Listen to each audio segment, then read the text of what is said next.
Hi everyone, welcome back to Rogue Trader.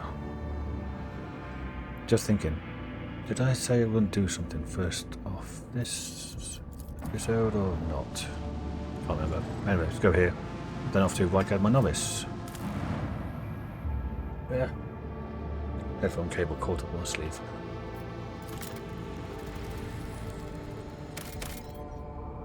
Okay.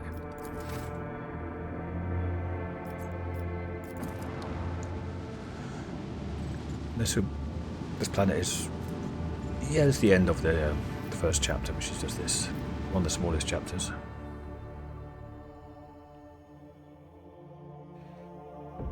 But this planet will be sometime, a few episodes.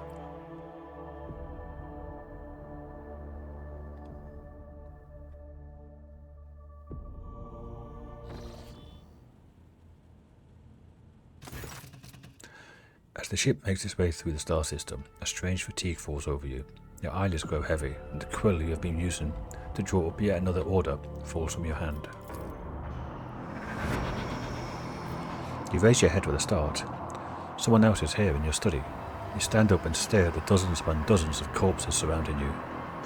Among their number, you recognise the disfigured and blooded faces of those who died on the ship's bridge, and those you met in your previous life. How is this possible? Where are the enforcers posted to stand guard? It matters not. You are alone against a horde of heretics risen from the darkness to take your life. As if on its own accord, the shard lying on the edge of the desk, the sole remnant of Waitbeard's weapon, slips into your hand. The metal is searing cold. The dead sway from side to side, closing in around you with a nightmarishly slow advance. Kneel before the Rogue Trader, your lives belong to me. All you hear in response is unintelligible voices, whispers, moans, and derisive laughter. Anger ignites in your chest, and you clutch the shard, which ravenously bites into your palm with its sharp edge. An unbearable bright light floods everything around you, and you find yourself surrounded by grovelling minions, their bodies shivering in your mere presence. Your hand no longer holds the pitiful shard, but a majestic and intricate weapon. A skillfully crafted sword with strange, unnerving proportions, a curved design, and an unusual hilt adorned with the image of a closed eye. The eye opens wide, revealing a gaze so ancient and dark that it steals your breath away. You have felt this gaze before, there, on the bridge, and the voice that appears in your mind only confirms your guess. A tapestry is woven, a path is chosen. Accept your fate, champion.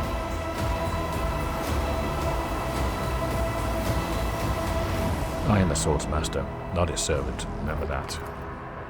You feel the sword's immense weight pulling you down. You resist its will for a moment longer before collapsing to the ground, to the sound of odious laughter. The strain is such that you fear your back could break at any moment. Rog, the first dawn, is hereby woven into the tapestry of your fate. Seek the second dawn, in the hands of she who rises above its future dominion. The former aspirant fell, and thus the new one will become the chosen of the Weaver of Destinies. Make mortals serve you as their god. Become the vessel of the edge. Cool. You awaken from the vision near next to your desk, clothes drenched in sweat, with a sour taste on your tongue.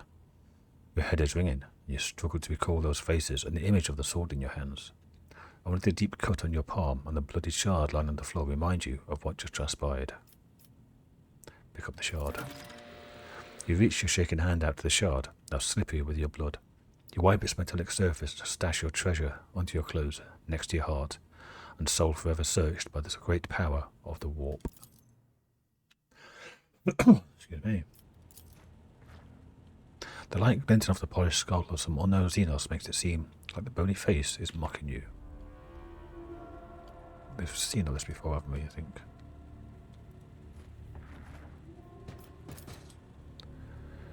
Yep. See if there's anything in the vault.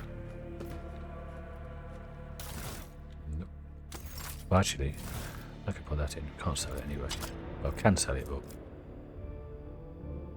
probably won't. I think we've read all these. Yep. Link account to what? Our cat drops on Twitch.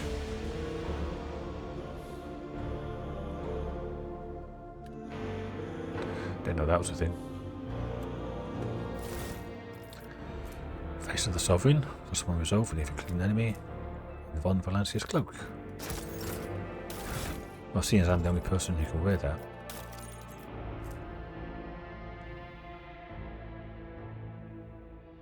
+5 for characteristics. Or, what was it?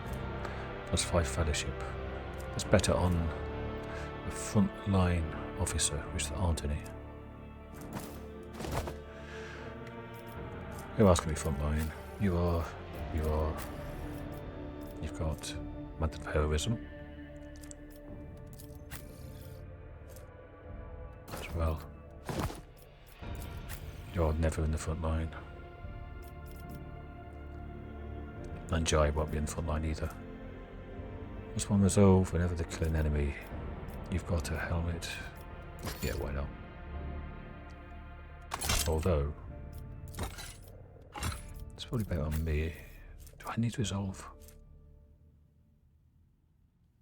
Do I need resolve for this build? The Santic Psyker does. But I don't think I do for this build.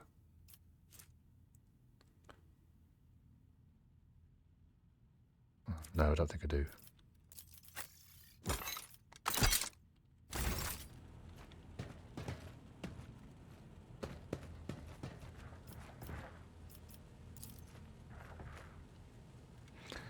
This is all the same as before.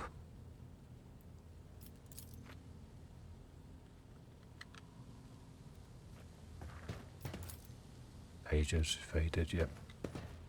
Wrathbone stuff. Let's go here.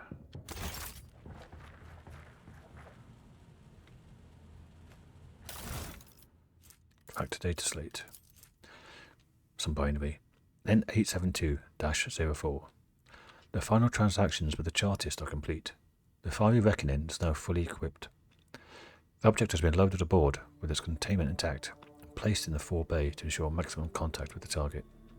Coordinates sent and received by the bridge. Target's estimate, time of arrival, and the system. The Fiery Reckoning is crewed by a server to Hive. Chances of the ship returning are minimal. Estimated time. So, something with containment placed in the fore bay to ensure maximum contact. So ramming, so it's like a bomb or a mine. It's going to be rammed into something. Maybe. Oh.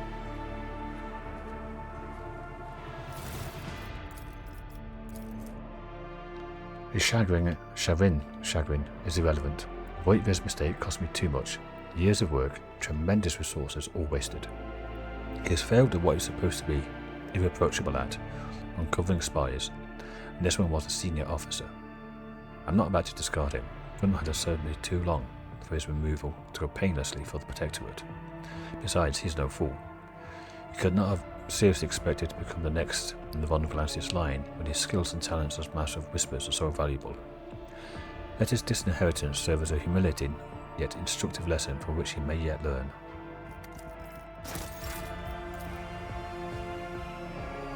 Yep, that's the same as before. This is where we appeared in the where we took the first heretical step in the fire on the officer's deck.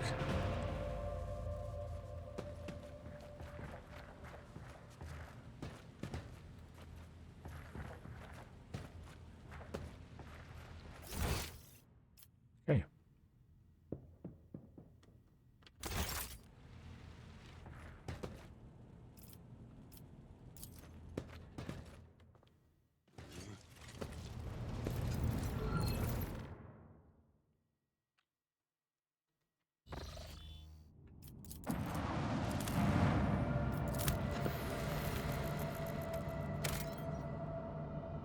Oh, can't talk to Argenta.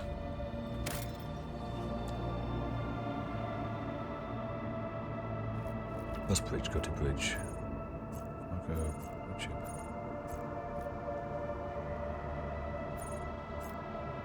There. Hop to Argenta. This might be the last chance to get that. Fairly quick. Rest out the way.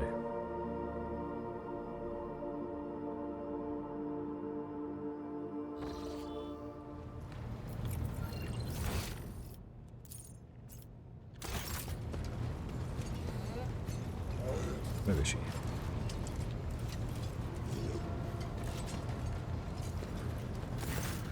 Rogue trader. Sister Argenta looks tired. The dark circles under her eyes, her hair is somewhat dishevelled. She moves like she's a little on edge. You said you had a personal request for me. I indeed have a request, Rogue trader. She's not been sleeping very well by the sounds of it. The accursed servants of chaos who assaulted this ship took the lives of loyal crew members, and they orphaned many children, including the progeny of the brave officers who defended their posts until the bitter end. I don't know what customary practices there are for cases like this in Von Valancia's territory, but in the world I'm familiar with, the children of such brave souls could expect to receive some special consideration. Perhaps the rogue trader can meet with the orphans.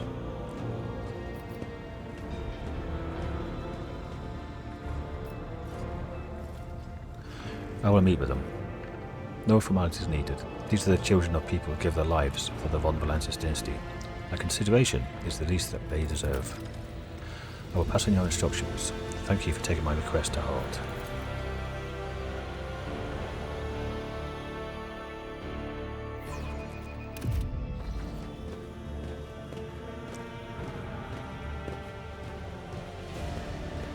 It's part of her quest line.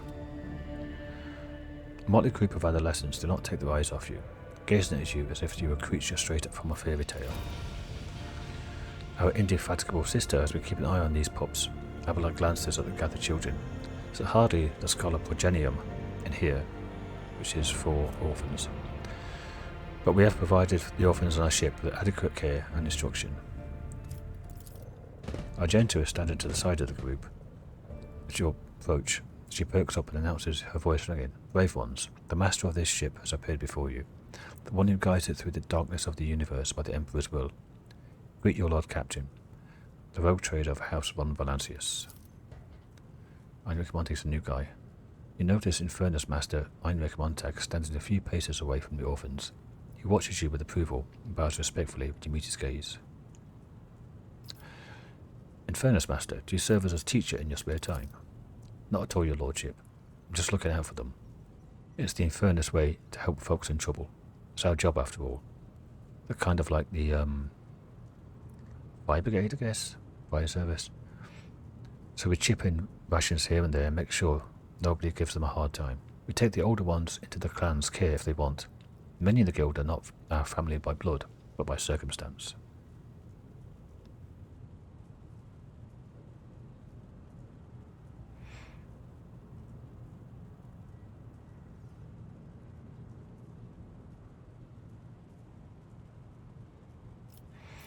Your Lord Captain greets you, brave ones.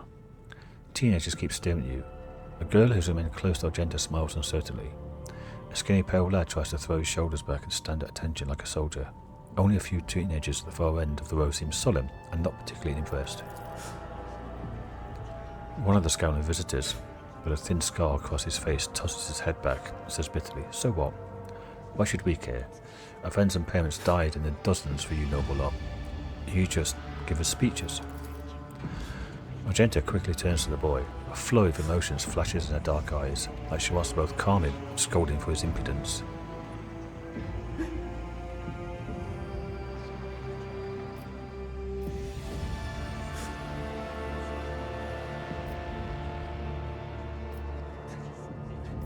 If you have things to say them without fear. I will listen. The boy smiles grimly. Doesn't matter what we say. It won't bring our parents back. It won't change our fates either. We'll keep slaving away on this ship until we drop and die like our folks, or worse.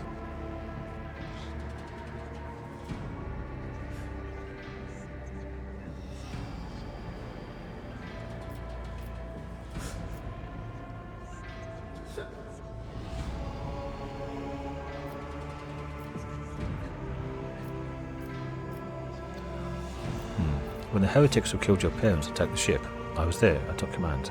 I fought, and I repelled the assaulters as quickly as I could. But no war can be won without losses. You can only strive to do what is within your power. You heard the rogue trader. His words carry the wisdom of the Imperium. It's hard to say whether or not your words have left an impression on the boy, but he nods slowly. Then he catches himself and gives you an awkward bow. Abelard gives a sign. The servants immediately merged, carrying Becker's streets with von Valancias emblazoned on the wrappers. It appears that the Seneschal came prepared for any contingency.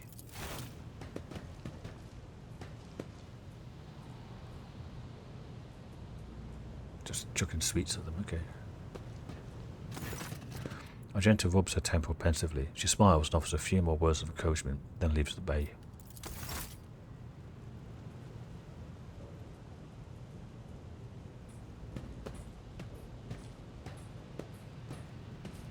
Yeah, the sisters of battle.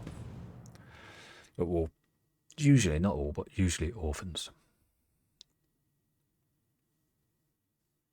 With quite a grueling and brainwashing schooling. Well, like anybody in the Imperium.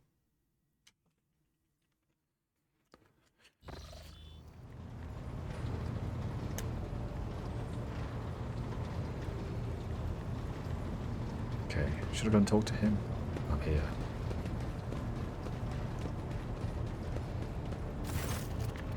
The Infernus Master nonchalantly lights a glow stick from a thermal cutter and spreads his arms in a welcome gesture. Heinrich Montag, at your service. It smells of cinders and low. His face is sooty. His belt is laden with a number of heavy tools. You would have taken it for a labourer if it weren't for the greasy and ragged officer's uniform. He narrows his eyes, studying your face, then says with visible relief, "It's only tails after all. These don't look like a bringer of woes to me." What was that about, bringer of woes? Do you even need to say it?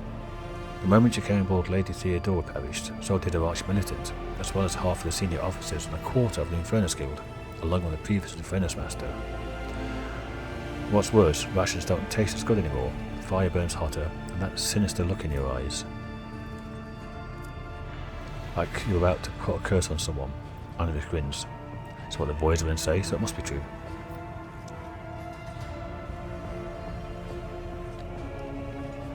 What if I had to put a curse on you this very instant?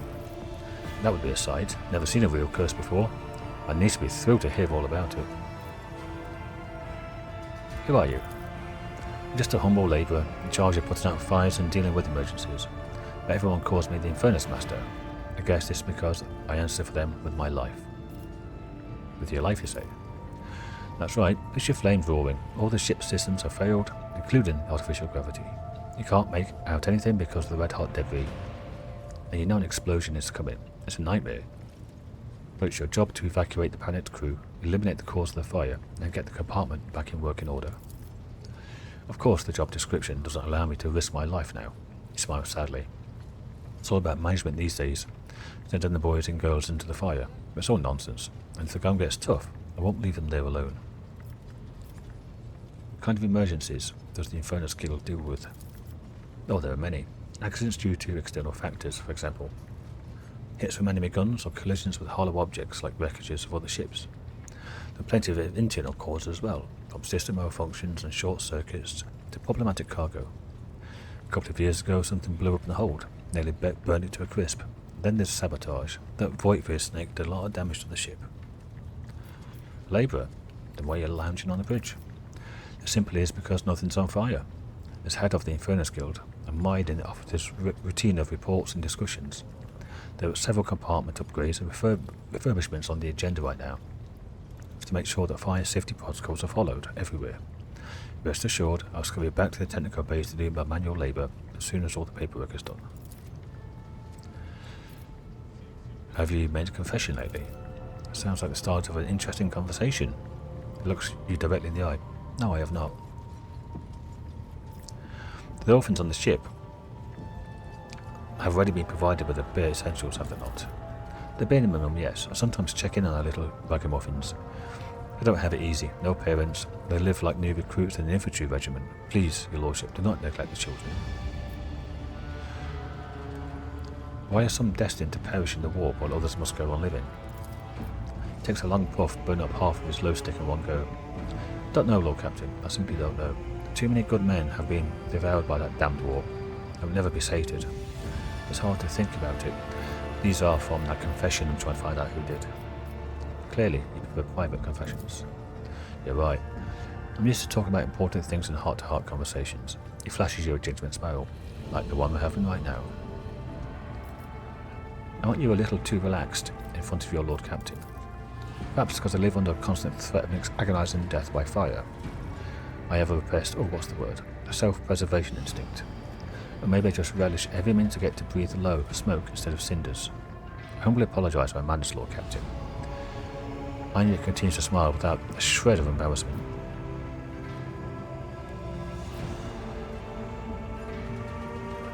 This is fine. I enjoy having informal conversations.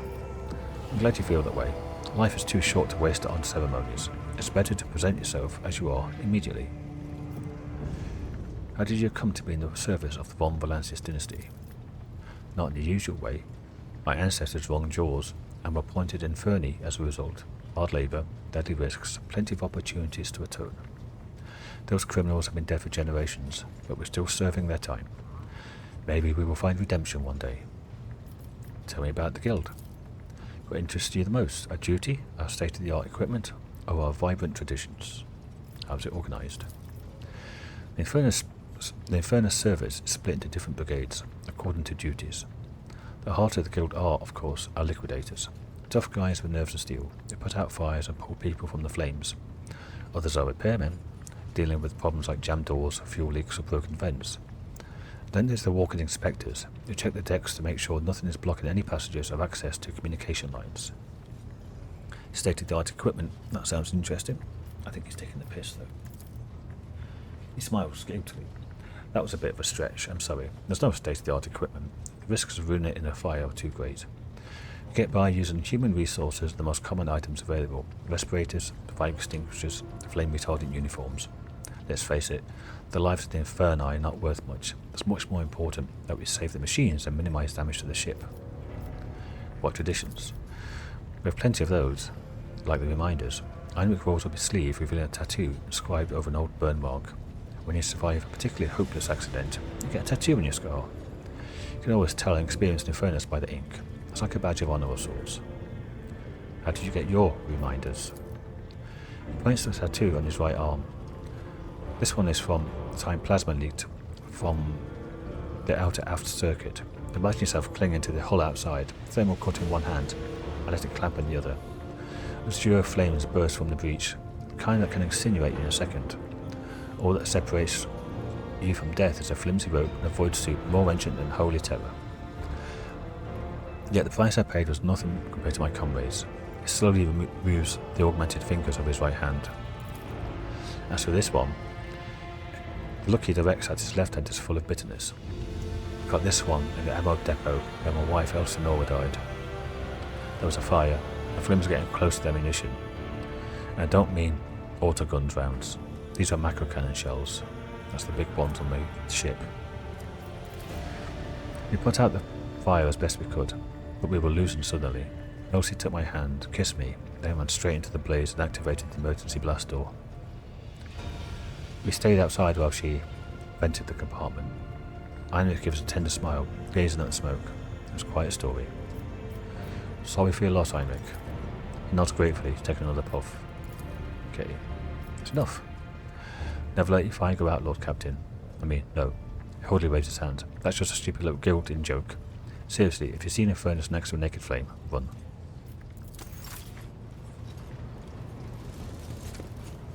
A bit of, humour there. Words cannot describe how boring the bridge is without our stimulate. I have enjoyed. Nothing out of the ordinary there. I'll talk to them all, bit by bit. I've got an itchy foot. It's annoying me now. Okay. Let's get down to the surface.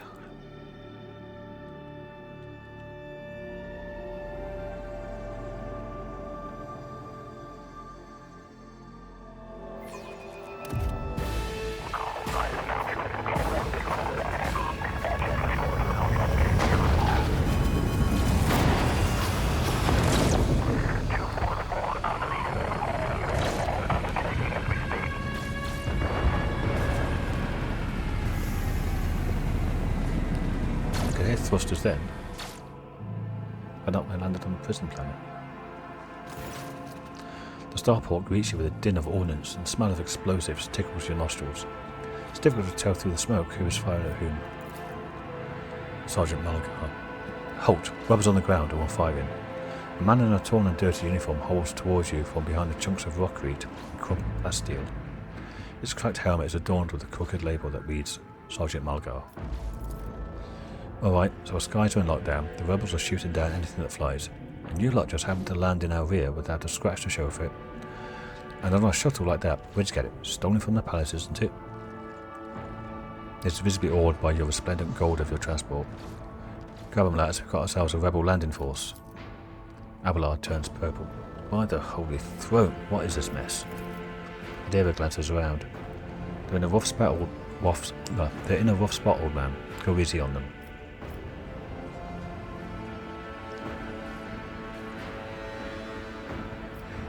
I'm the Vogue Trader of Ambulanciers. Give me a status report this instant.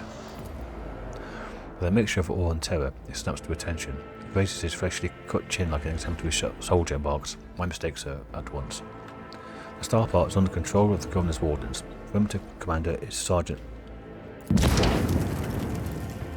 A frag grenade explosion cuts off the rest of the words. Shrapnel flies everywhere. With a piercing screech, one of the soldiers falls to the ground, clutching the remains of a forearm that's now adorned with crimson tatters. Blood is pouring out of the stump, and the soldier's agony is short-lived. The sergeant curses and hastily says an army prayer for the dead. With a rasping cough, the sergeant turns back to you. "Pardon me, sir." Sergeant Lassie Malgar reporting. "My unit is holding the starport. The governor's orders. How may I serve?"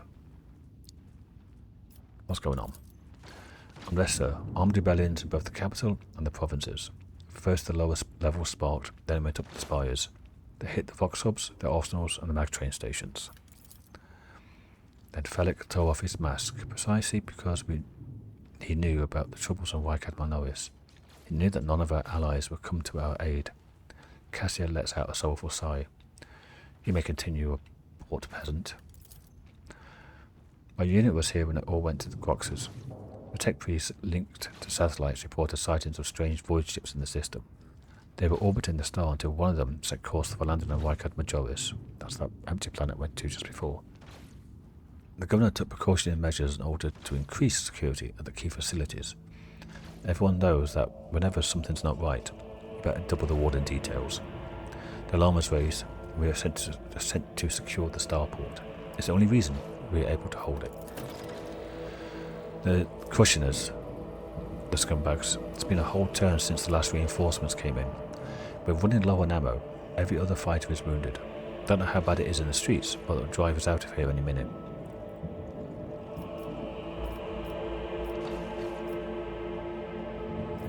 "Who are you?"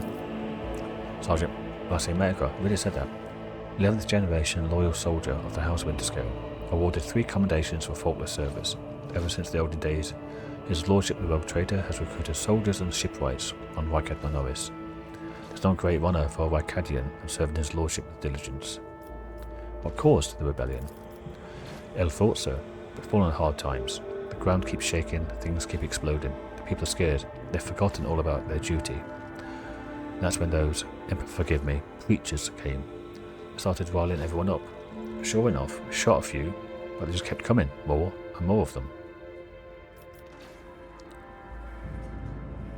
"How can some pathetic rebellion be cause enough for such a lackluster? No. You're doing fine work, Malgar, and so are your troops. It's people like you that hold the Imperium together. They live to serve." The sergeant's grim voice rings with a martyr's pride. "Some dirty dog nearly shot down my shuttle. Affirmative, your lordship. It's all those damned rebels. Those maggots somewhere got their hands on the anti-aircraft battery, and it's causing our shuttles to no end of trouble. That thing really packs a punch. You're lucky they missed you. I've seen them fly 2 shuttles carrying reinforcements, not a soul survived." "Did happen to know if a member of the Inquisition has come here?" At the word Inquisition, the sergeant's face fills with awe. "Don't know, sir. There definitely haven't been any visitors like that on my watch. You might have to inquire at headquarters, sir." "I'm going to see the governor." From my report, sir, as long as the rebels keep shooting their damned anti-aircraft battery, there is absolutely no way to shuttle you to the governor. You'd have to be on foot, and the streets are dangerous. I have no one to send with you as an escort. I assigned all available troops to accompany the steam tech priest to the governor. I will foxcast orders to them to wait for you, and I'll inform headquarters. They better send out a convoy to meet you halfway. Meanwhile, we will follow the governor's orders and hold the line here. Adira frowns as her gaze grows distant, as if looking through the sergeant. You're a good soldier. You've got a lot of blood on your hands, both yours and others. You know, the same hand that salutes now might falter in darkness. Rank and epaulets won't save you from the bitterness. Pardon me, my lady, but I can't get my head around these fancy words you're saying. I've seen plenty of blood, but trust me, I'll fight to my last drop.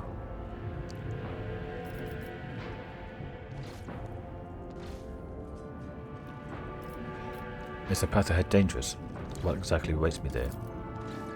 He sighs heavily. All of our roadblocks are gone. The whole place is in the rebels' hands. The city is almost lost, so no help will come. We're surrounded by rebels, and watch your steps, sir. The streets are chock full of mines. Failed it. Oh, an 80% chance, and I rolled 94. The sergeant's answer is not particularly helpful. When danger is all around in many forms, it's impossible to prepare for it. What tech priest? A very important person from Adeptus Mechanicus arrived on the last shuttle before they locked down the sky. He kept on asking whether anyone by the name of Amarant or Amanat or something like that had recently arrived. Barely answered any of our questions though. Said he was under no obligation to tell us anything. He demanded to talk to the governor personally, so I had to send a quarter of my troops with him to keep trouble at bay. You're a good soldier, Malagar. I see your heroism is noted. He blushes slightly. I live to serve. Another explosion interrupts the sergeant's words. With a sigh of relief, he turns to his soldiers and spits out a booming series of commands. And we've got rumours. Okay. Where are we?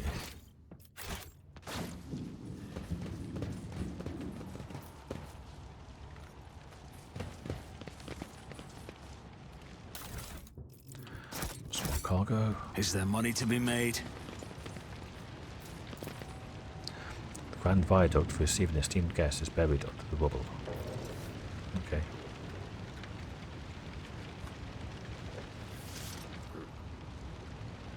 That looks like a cool slide.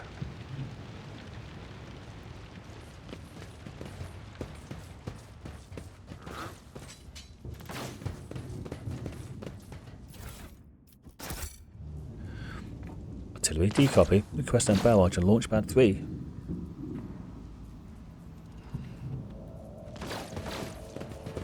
Deck guard. Still that's gone. I'm shot them. So this is how vast the sky is. It's no wonder that mutiny broke out here. How can order be maintained in the place without compartments or bulkheads? That's Kibella, I guess.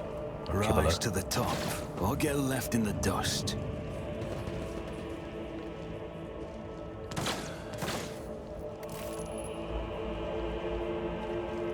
Save. Is anybody going to answer?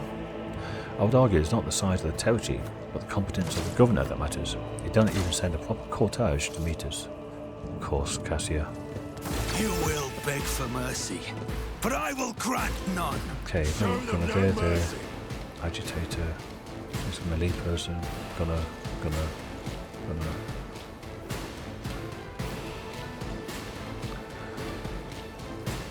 Okay, well.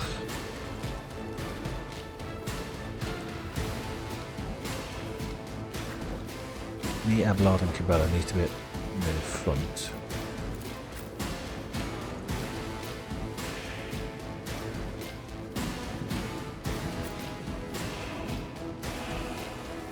That's right out in the open though, isn't it?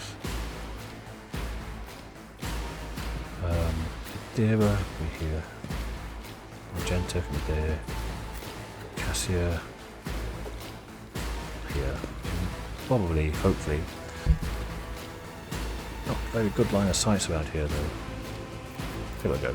Let's make it quick! Out of my way! will not die in dishonor. Let's get to it. Thought he killed one of his own.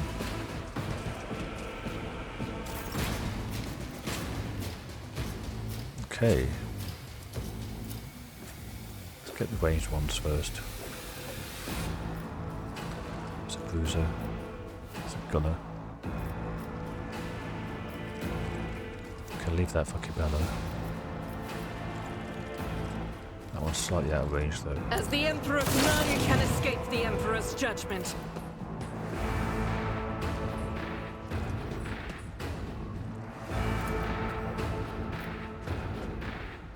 Maybe get the agitator. Yes.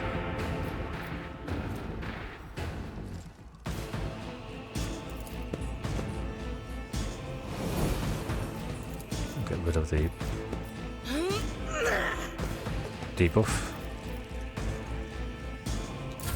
Moving out. Oh, shot me, you fucker. Did you? No.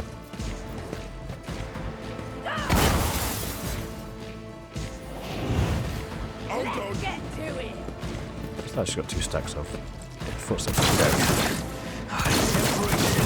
Right. Show me what you've got. Yeah, I have been hit. Me anchor bow. Didn't even Okay, I've flinch. got a wound. That's good.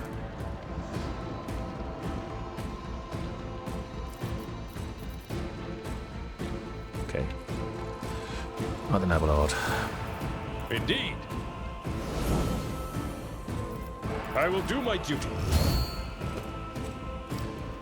This is 2 AP. I won't do sworn enemy yet. At your beck and call. It will Kill be him. done. No, he parried. You bastard. Let's get to it.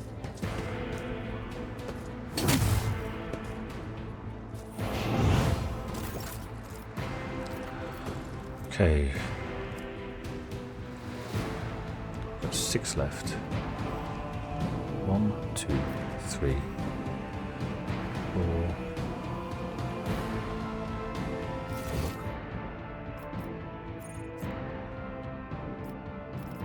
2, 3.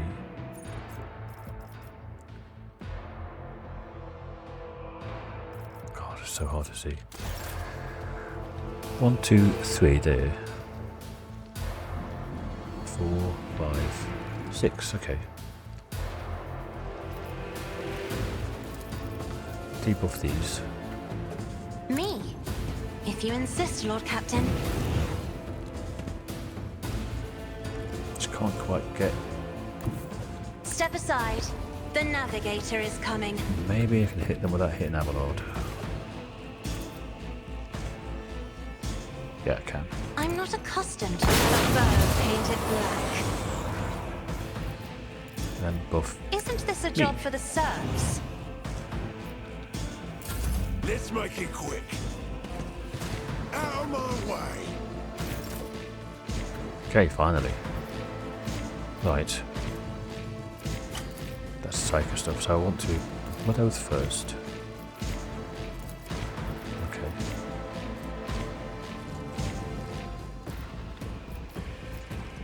Got 23 damage, can't one-shot you. So, let's do that.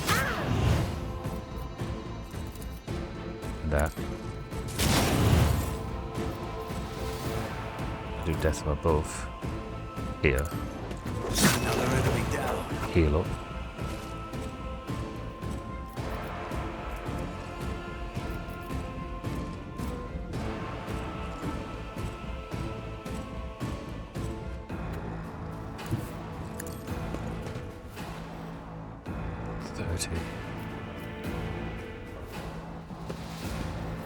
Can't kill with 30, can I? No.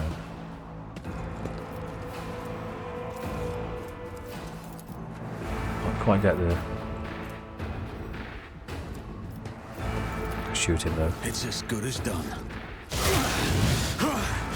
Mere pain won't stop me. It's on 17 now. Okay. Right then. Will do. Dodge.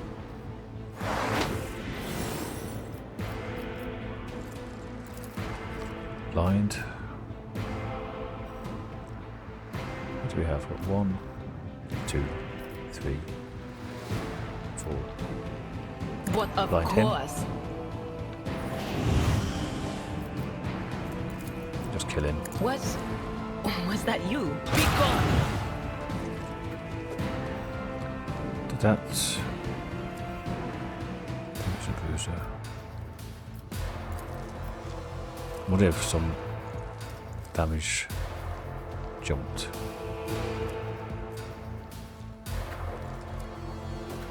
Don't know. I'm not sure if that went down or not. Okay. Okay. Cabela.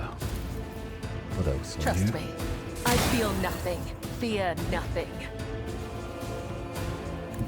I bring mercy and retribution. As honor or death. Come. The other side awaits.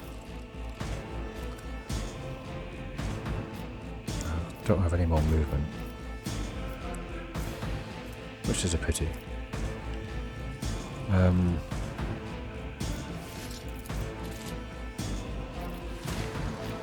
I shall not fail. And missed.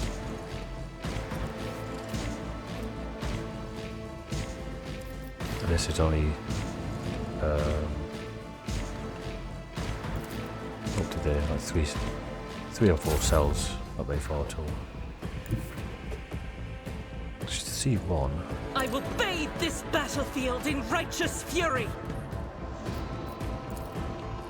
I'll do it. None can escape the Emperor's judgment. Doubt is for the weak. Still one and gun. I can see from there. As the Emperor keeps, There we go. strike is a prayer. Reinforcements. Oh, no reinforcements.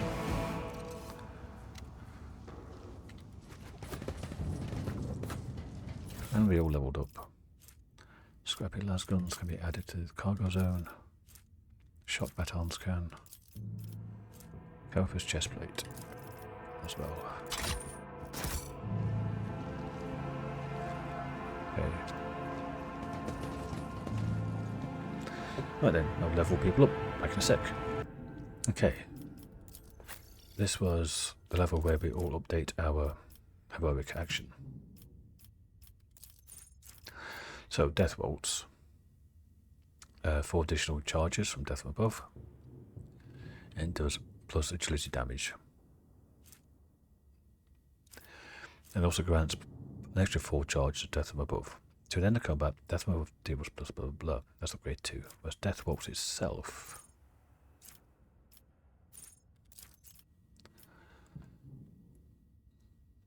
You can use Death from Above against the target without spending a charge. Then repeats this combination up to 3 times against random available targets. Okay. So now when I do that, I do extra 4 charges of Death from Above and do extra agility damage. And it's the same for Kibalo as well. Abelard. Took number 2 as well. Do that to combat, gains plus 4 MP for each kill. I may use the movement after attacking or using abilities. So it gives her a lot more battlefield mobility. Idira, being operative, gets a skill as well. Her dismantling attack cripples enemy, reducing the weapon skill and ballistic skill by 30 to the end of combat. I'll only be using these until probably the end of this chapter, because then I'll just be using the officers one until both Cassia and Jai have used theirs. And then it will be these, Abelard,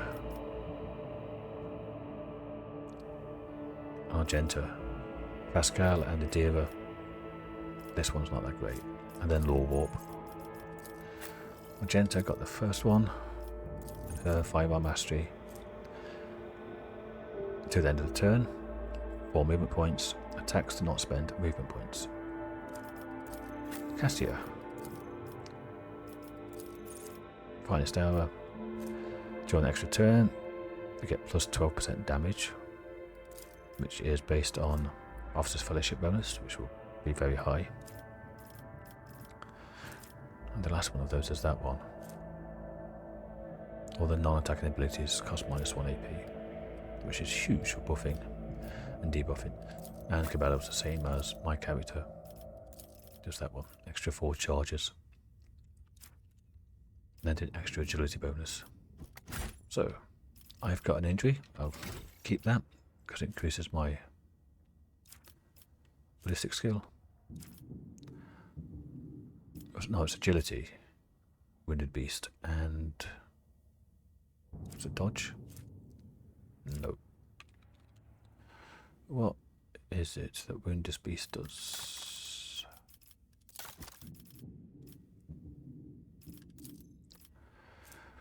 Willpower. Okay, which also helps with the Psyker stuff. Okay.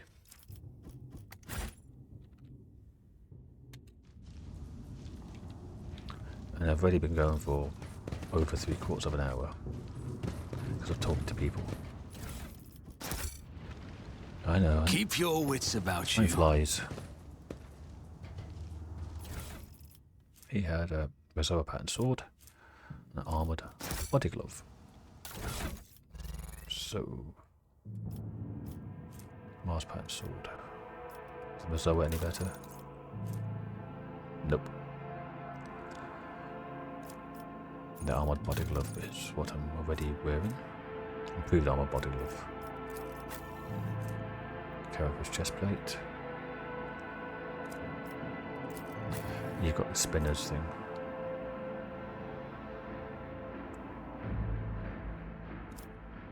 Okay. Nice agility.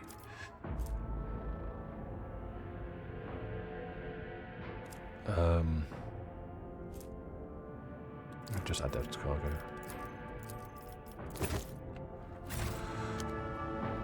Right, so look. I want to at least get off the landing pad before I call an episode. Let us not dawdle.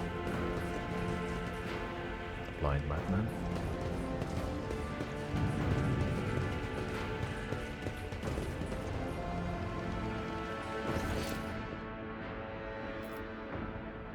How do I get up there? So just here. Yeah.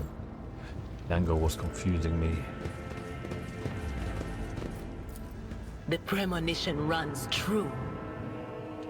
Written on the side of the shuttle in pilot's lowly slang are the words, "Do not touch, a shipment of tides to the blessed Lord Captain Caligos Winterscale." Perhaps there was something worthy of your attention in this shuttle. Yoink. Commander Cloak. Increase the range of officer archetype abilities by +1 cell. Not that great. I always have a backup plan. Cassie can get it anyway with her abilities. I think soonish. I think soonish.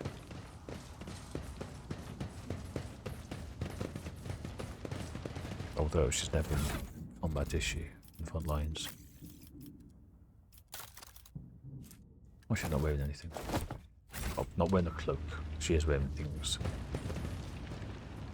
The eyes lie. The final dawn purifies vision. Folks, how about you don't come any closer and I don't shoot you?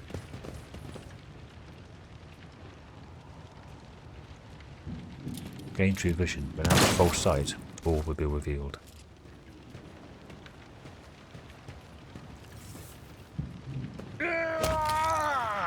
Very slow and methodical there, Abelard. Lucky Jasper.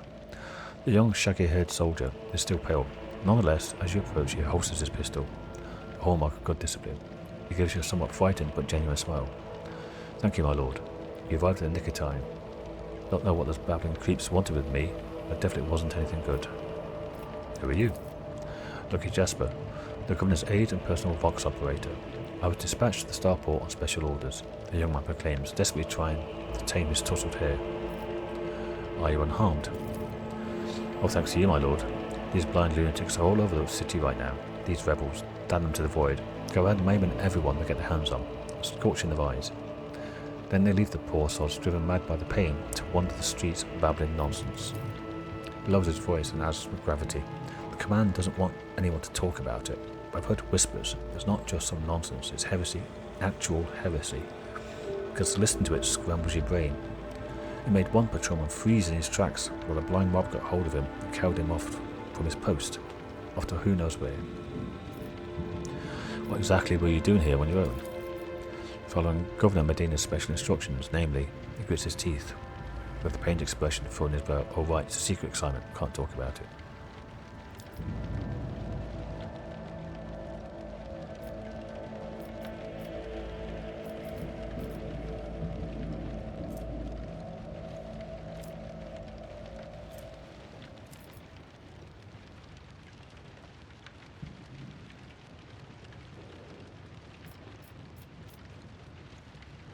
I'm a rogue trader.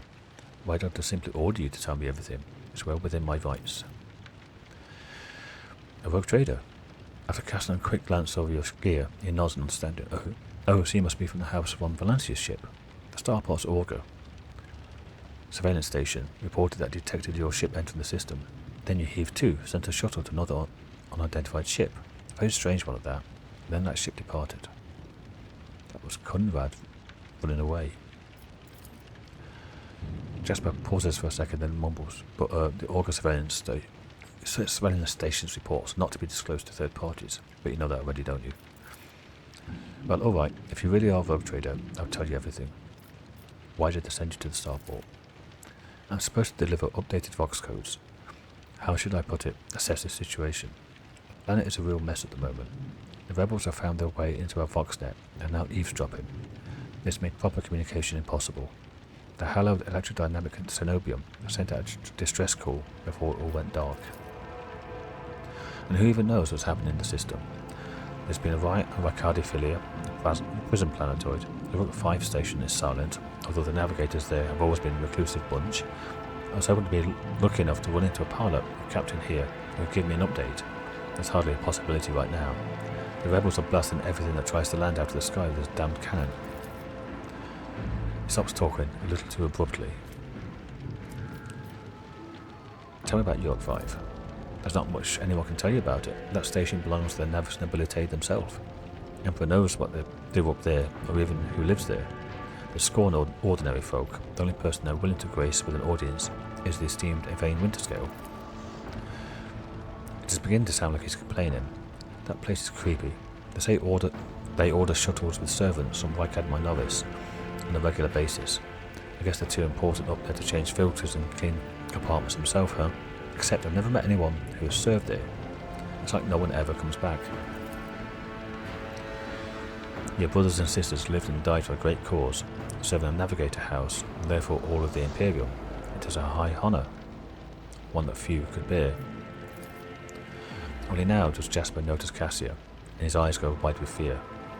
He opens and closes his mouth a few times, helplessly like a fish, unable to utter a sound. Instead, he just nods nervously. There's something else you're hiding from me, isn't there? More classified secrets? He looks away. There's nothing classified, just personal. There's another reason why I'm here. My betrothed is missing. Raquel Vicari, esteemed Yvain Winterscale's personal pilot. When the riot reports came from Rykad, Lord Yvain headed there personally. Then this rebellion started down here, and we lost communication. No one knows how they're doing up there. You know what I'm afraid of? That they'll come back, and those rebel scumbags will shoot them out of the sky. I wanted to find a place that's high up, set up a Voxcaster there, and send them a transmission. The sky's closed off, don't try to land. But I didn't make it in time. Those blind dogs chased after me, and I was running. I tripped and broke the caster. He hangs his head sadly. I worry for her. She's an excellent pilot, but still I worry. Abelard shakes his head disapprovingly, but his eyes are understanding. That is why all members of the voidship clan share the same employment.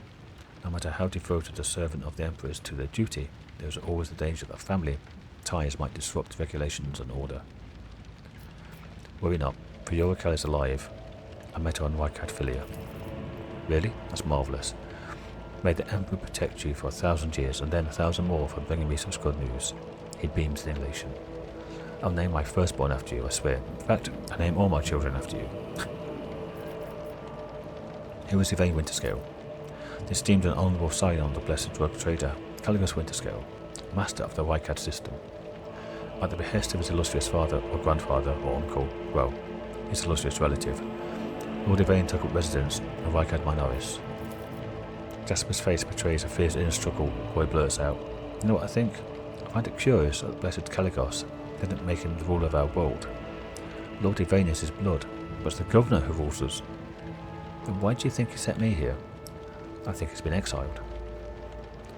"Do you think the governor can handle the rebellion?" He mumbles evasively, but obviously I'm not some pessimist to say otherwise.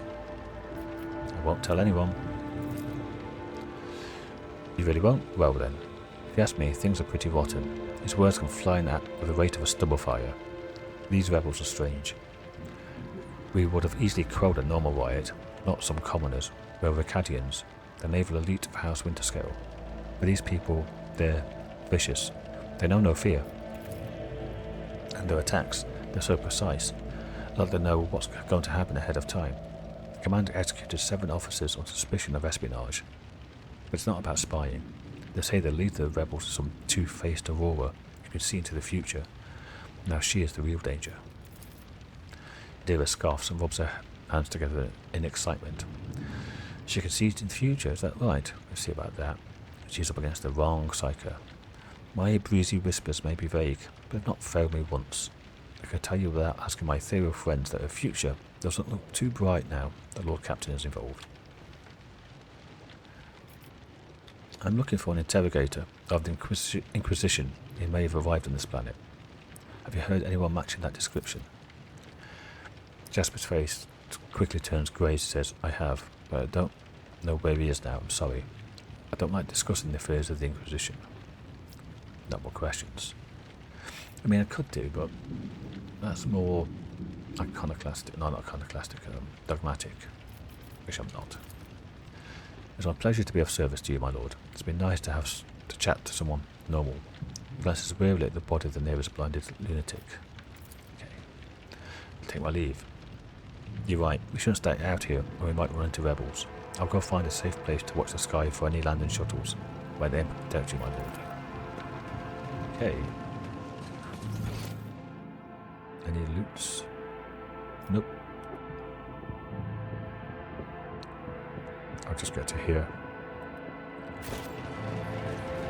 And more rebels. So pause, save. And that's where I'll end this episode. Not as far as I wanted to get into this final planet, but we talked to the Infernus Master, we talked to Argenta, and we did a little bit of that side quest for her. And yeah, time flies when you're playing this game, especially when you're reading out all the dialogue. Thanks for watching. I'll see you all in the next episode. Bye for now.